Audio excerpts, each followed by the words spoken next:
प्यारे बच्चों, आज हम बात करेंगे द्वितीय सेकेंड ईयर कला के अंदर हिंदी साहित्य के द्वितीय प्रश्न पत्र के बारे में। हमारा जो द्वितीय प्रश्न पत्र है ये नाटक और एकांकी इनसे संबंधित है, जिसके अंदर हम दो पुस्तकें देखेंगे। एक पुस्तक जो होगी वो हमारी एकांकी संग्रह से होगी, जिसमें तकरीबन 6-7 एकांकियाँ हम प्रसिद्ध एकांकीकारों की पढ़ेंगे, और एक जो पुस्तक होगी वो नाटक के ऊपर होगी। आज जो हमारी चर्चा का विषय बच्चों वो ये है कि एकांकी हो चाहे नाटक हो, कि इनके तत्व हैं, एकांकी और नाटक के तत्व, इन तत्वों के ऊपर आज हम बात करेंगे। परीक्षा में जो प्रश्न आता है वो प्रश्न नाटक के तत्व, एकांकी के तत्व पर आता है। हम जितने भी एकांकियाँ पढ़ेंगे या जितने भी नाटक पढ़ेंगे, अगर हमने तत्वों को समझ लिया तो यूँ समझ लीजिए आपकी पूरी एकांकी और नाटक की समीक्षा आलोचना हमारे पास करने की योग्यता आ जाती है।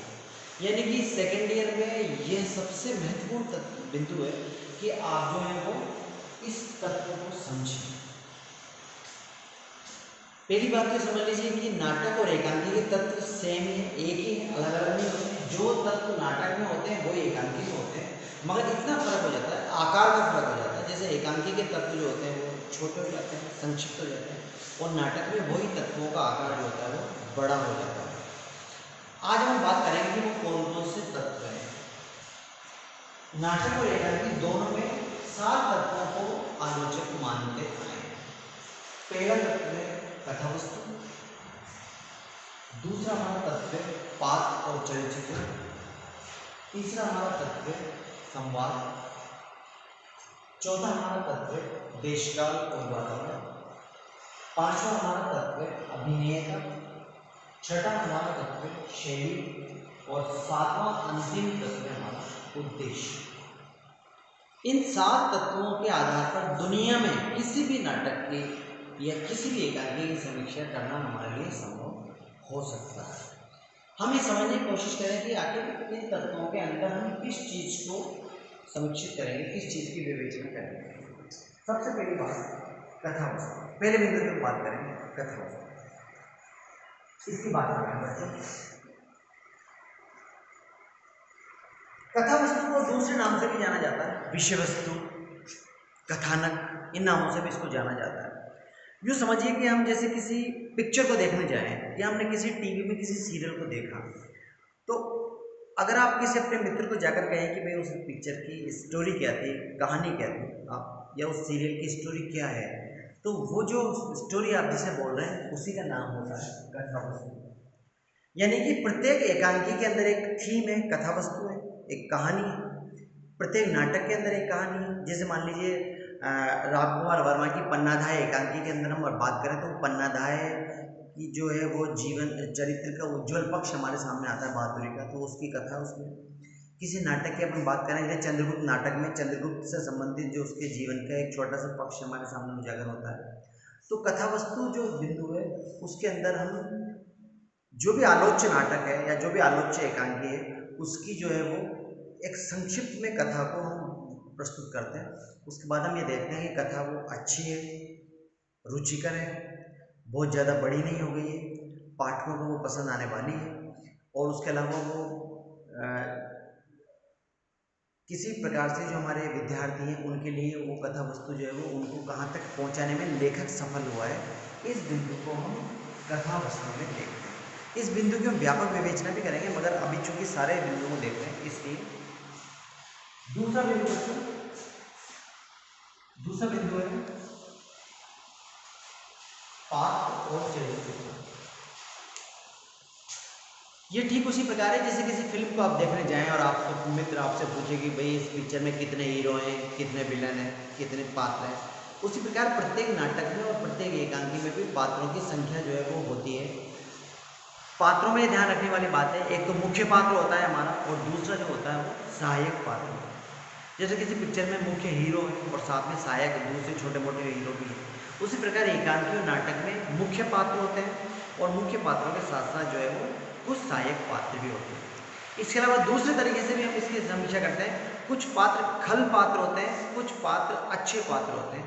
जैसे किसी पिक्चर में अच्छे पात्र करने वाले हीरो होते हैं, कुछ पात्र ऐसे भी होते हैं जो कि वो बुरा काम करते हैं, उनको अपन खलनायक या खल पात्र बोलते हैं। तो इस प्रकार पात्रों को अंदर दोनों प्रकार से आप देख सकते हैं कि पात्र, मुख्य पात्र, सहायक पात्र, दूसरा सदपात्र और खल पात्र, ये दो तरीकों से इनको देखा जाता है।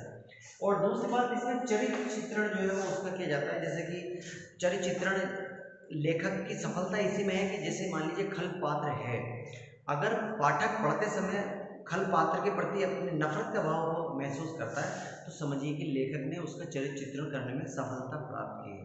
ये मान लीजिए वो अच्छे पात्र को अच्छा महसूस करता है, तो आप समझिए कि उसके अंदर वो लेखक वो जो है सफल हुआ है।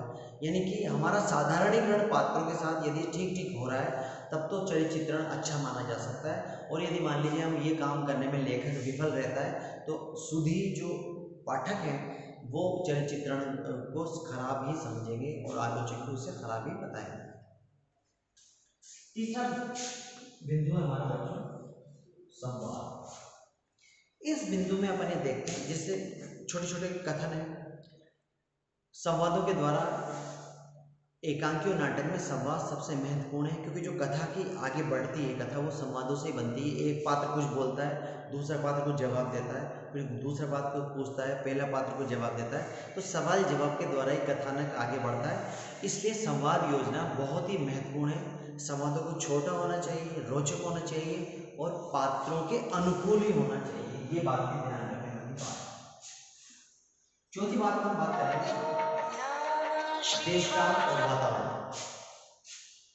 देश काल वातावरण का मतलब है कि कहानी कौन से युग में है। जैसे कोई कहानी आधुनिक युग की हो सकती है, कोई कहानी जो है वो प्राचीन युग की हो सकती है, कोई कहानी जो है वो मुगल काल की हो सकती है, कोई कहानी गुप्त काल की हो सकती है, कोई कहानी अंग्रेजों के ज़माने की हो सकती है। तो कुल मिला के आप ये ध्यान रखिए कि देशकाल का मतलब होता है कि किस समय की घटना कहानी में है। और जो हमारे साजो सामान है, जैसे कहानी मान लीजिए कंप्यूटर है, मान लीजिए कहानी मुगल काल की है और उसके अंदर कंप्यूटर का वर्णन है, तो समझ लीजिए कि वो कहानी देश काल के हिसाब से बिल्कुल बेकार है, क्योंकि कंप्यूटर आधुनिक काल का है, मोबाइल आधुनिक काल का है। और आज के ज़माने में अगर कोई योद्धा तलवार से लड़ने जाता है तो भी बात समीचीन नहीं होगी, क्योंकि आज के ज़माने में तलवार की महत्ता जो दूसरे हथियारों से बहुत कम है। तो इस चीज़ में हम देश काल वातावरण में इसी चीज़ को हम जो है देखते हैं। पांचवें बिंदु में बात करेंगे अभिनेता की। अभिनेता का अभिप्राय होता है मंच पर प्रस्तुत करना। कोई भी कहानी में ऐसा दृश्य हो जिसे मंच पर प्रस्तुत नहीं किया जा सकता। जैसे मान लीजिए आग लग रही है, तो ये अभिनेता की दृष्टि से ये दृश्य जो है वो खराब माना जाएगा। अब मान लीजिए कोई आलोचक कोई कहानी में एकांकी में कोई कह रहा है साहब समुद्र का वर्णन कर दे, तो समुद्र को आप मंच पर दिखाएंगे तो ये काम आसान नहीं होगा। इस अर्थ में ऐसी घटनाएं जो कि मंच पर प्रस्तुत करने में बाधा देती है, उनको अभिनेता के लिए खराब मानते हैं, और जो मंच पर अच्छी रहती है, सही है, उनको अभिनेता की दृष्टि से अच्छा माना जाता है।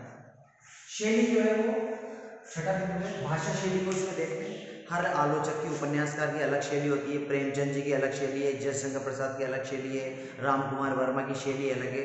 तो इस बिंदु में हमें देखते हैं कि जो आलोचक लेखक है, जो भी एकांकीकार है, नाटककार है, वो किस तरीके से अपनी बात को प्रस्तुत कर रहा है। कई बार ये आत्मकथा शैली हो सकती है, कई बार ये वर्णनात्मक शैली हो सकती है, कई बार ये विवरणात्मक शैली हो सकती है। ये एक बड़ा विस्तृत बिंदु है जिस पर विस्तार में चर्चा हम बाद में करेंगे।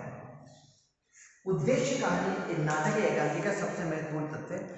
मान लीजिए किसी एक उद्देश्य को लेकर के एकांकी लिखी जाती है। मान लीजिए वो वीरता को प्रस्तुत करना चाह रहा है, किसी की बुद्धिमत्ता को प्रस्तुत करना चाह रहा है, तो प्रत्येक एकांकी या नाटक की सफलता इसी बात में है कि वो उद्देश्य उसमें पूरा हो। उद्देश्य को दृष्टिगत रखकर कि बाकी के सारे बिंदु निर्धारित किए जाते हैं, वही कथा वस्तु होती है, वही पात्र होते हैं, वो सारे मिलकर ये तय करते हैं कि कहानी अपने एकांकी या नाटक अपने उद्देश्य तक पहुंचा या नहीं पहुंचा है। अगर उद्देश्य तक पहुंचाने में एकांकीकार सफल होता है तो एकांकी भी सफल हो सकती है। बच्चों, इन बिंदुओं पर हम विस्तृत चर्चा करेंगे, क्योंकि हर बिंदु अपने आप में एक पॉइंट बनकर सब एग्जाम में आता है। मगर आज संक्षेप में हमारी चर्चा ये थे नाटक और एकांकी के तत्व। इन तत्वों के आधार पर किस प्रकार प्रश्न किए जाते हैं अपने किसी दूसरे वीडियो में हम चर्चा करेंगे। आज के लिए इतना ही बहुत है बच्चों, धन्यवाद।